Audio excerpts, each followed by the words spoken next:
আপনি কি আমাকে কিছু বলবেন?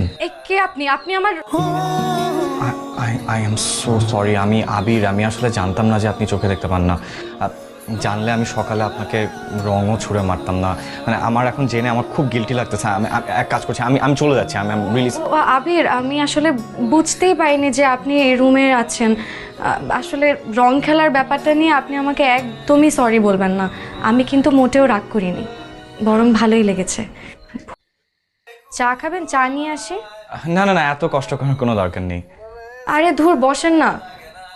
চোখে না দেখতে পারি, এতটাও দুর্বল ভাববেন না। বসেন, আমি নিয়ে আসছি।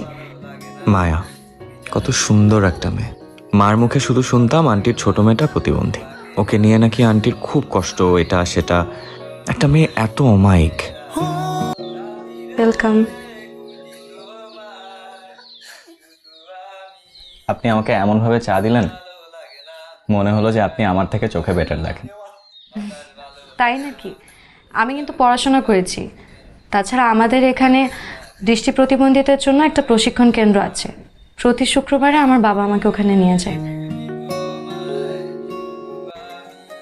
তাছাড়া আপনি কিন্তু চাইলে আমাকে তুমি করে বলতে পারেন। আমরা কিন্তু সমবয়সী। ঠিক আছে, তুমি করেই বলবো। আর হ্যাঁ, মিথ্যা সান্ত্বনা আমি কাউকে কখনো দিই না। আমি বিশ্বাস করি মনের চোখ দিয়ে অনেক কিছু দেখা যায়। আমি তোমার বাস্তবের চোখের চেয়ে মনের চোখ দিয়ে আরো অনেক বেশি দেখি।